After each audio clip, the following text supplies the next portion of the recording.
Assalamualaikum warahmatullahi wabarakatuh. Selamat pagi anak-anak. Bagaimana kabarnya hari ini? Tetap semangat dan sehat ya. Pembelajaran kali ini kita akan belajar tentang pembelajaran yang kelima.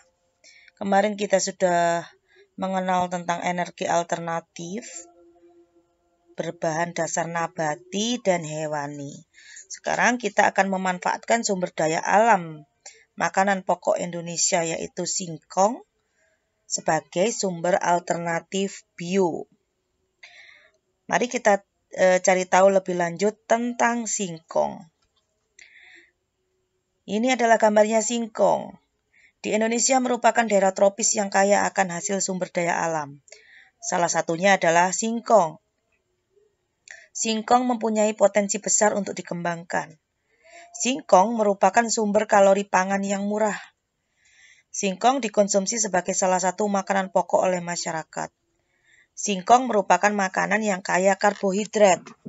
Makanan yang kaya akan karbohidrat ini sama seperti padi, jagung, jadi mengenyangkan. Terdapat kandungan gizi seperti protein, vitamin C, kalsium, fosfor, kalori, lemak, zat besi, dan vitamin B1 pada singkong. Dengan berbagai kandungan gizi yang terdapat pada singkong, maka singkong baik untuk dikonsumsi. Umbi singkong merupakan sumber energi yang kaya serat dan karbohidrat. Umbinya ini, akarnya, akar yang membesar namanya umbi. Namun miskin protein. Sumber protein justru terdapat pada daun singkong. Hampir semua pohon singkong bisa dimanfaatkan, mulai dari umbi hingga daun. Berikut adalah contoh makanan yang berasal dari singkong. Ada jemblem, kemudian ada getuk juga, ada tape. Umbi singkong, akar dari singkong yang membesar, itu namanya umbi. Biasanya hanya diambil dagingnya saja untuk digoreng atau direbus. Jadi kulitnya dibuang, kulit luarnya dibuang, kemudian lapisan kedua juga dibuang. Serta dijadikan tepung tapioka. Tepung tapioka itu tepung kanji. Bagian daunnya dijadikan sebagai sayuran dan bagian daun dan kulitnya bisa dijadikan sebagai makanan ternak. Singkong dapat digunakan sebagai sumber karbohidrat di samping beras. Selain dapat pula digunakan untuk keperluan bahan baku industri seperti tepung tapioka, di sekitar kita banyak sekali makanan yang diolah dari singkong. Seperti contohnya tadi ya, ada getuk, tape, donat, keripik singkong, combro, dan lain-lain.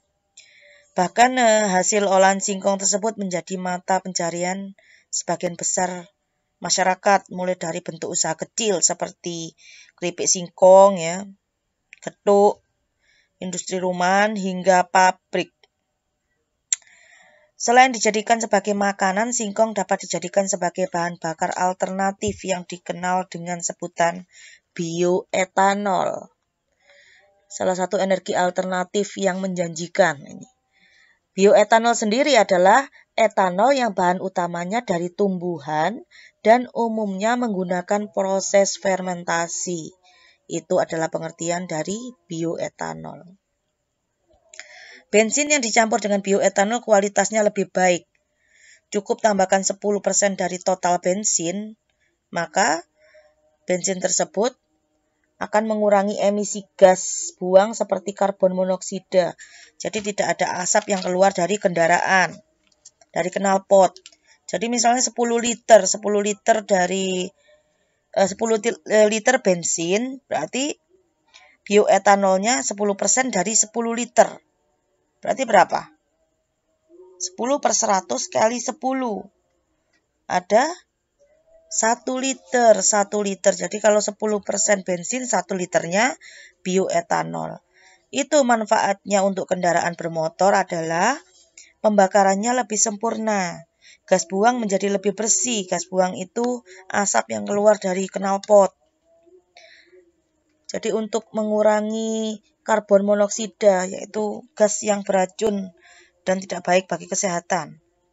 Tarikan lebih ringan, suara mesin lebih halus, hemat bahan bakar hingga 20%, memperpanjang usia mesin dan ramah lingkungan. Ramah lingkungan ini karena mengurangi emisi gas buang tadi, mengurangi karbon monoksida, menghemat penggunaan bahan bakar fosil, menghemat penggunaan bahan bakar bensin yang berasal dari minyak bumi karena berasal dari sisa makhluk hidup ribuan tahun lalu ya, dan mengurangi pencemaran. Selain singkong, sumber bioetanol lainnya dapat berupa ubi jalar, tebu, jagung, sorghum biji dan sorghum manis, sagu, aren, nipah, lontar, kelapa, dan padi.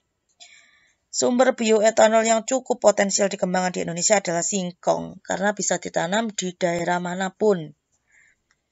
Manfaat bioetanol yang lain yaitu sebagai bahan bakar kendaraan. Tadi sudah, sebagai bahan dasar minuman beralkohol, bahan dasar roket, bahan kimia dasar senyawa organik, antiseptik, antidot berupa beberapa racun, pelarut untuk parfum, cat, dan larutan obat.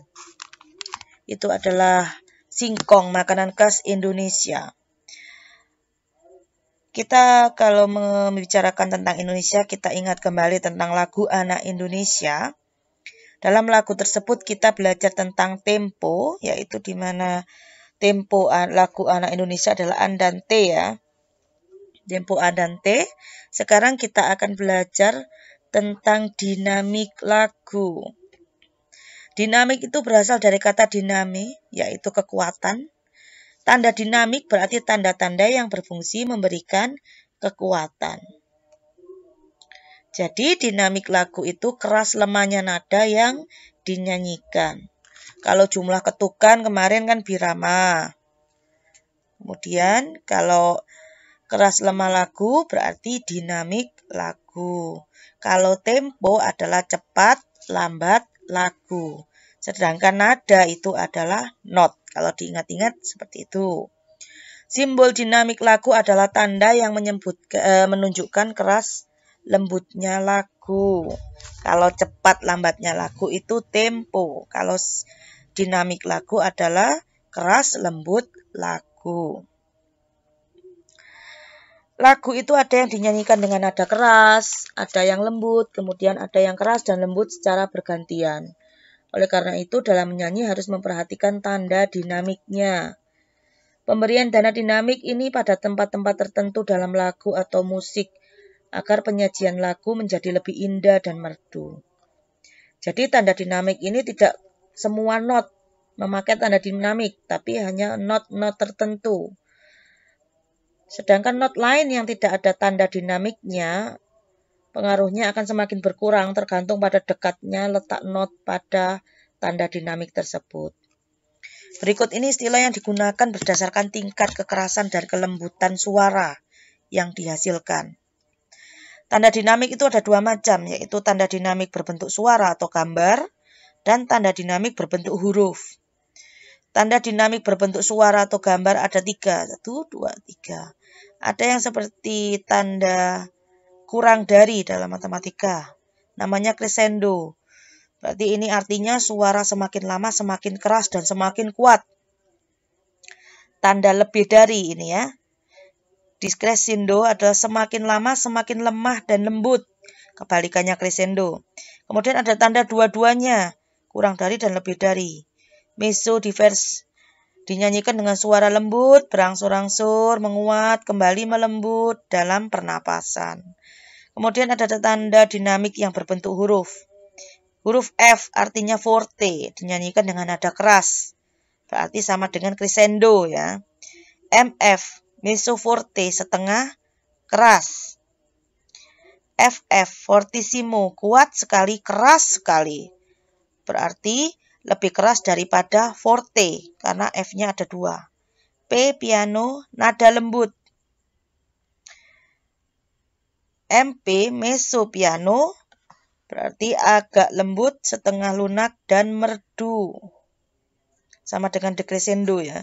PP, Pianissimo lunak dan lembut sekali, berarti lebih lunak atau lebih lembut daripada nada P. Sekarang kita lihat. Coba lagu ini dengan tempo andante, ini temponya. 4/4 ini biramanya dengan 4 ketukan ya. Ini temponya andante. Coba cari, di sini ada dari not angka lagu syukur itu ada dinamik yang berbentuk huruf. Coba cari dan tanda dinamiknya yang berbentuk huruf. Sudah ketemu? Coba kita lihat jawaban kalian ya. Ya, di sini ada tanda dinamik P, piano, artinya dinyanyikan dengan nada lembut. Dari yakin ku teguh. Lembut sekali. Kemudian ada tanda MF, mezzo forte, setengah keras. Ada lagi P lagi. Artinya lembut. Berarti di sini ada 5 tanda dinamik lagu. Ya. Besok kita pelajari lagi lebih lengkapnya untuk tanda dinamik lagu. Sekarang untuk memperdalam pengetahuan kalian tentang energi alternatif bioetanol dan tanda dinamik, silakan untuk mengisi soal berikut. Soal ini adalah untuk refleksi dari pembelajaran kita yang tadi. Jika kalian memperhatikan baik-baik video penjelasan, maka refleksi kalian juga akan baik.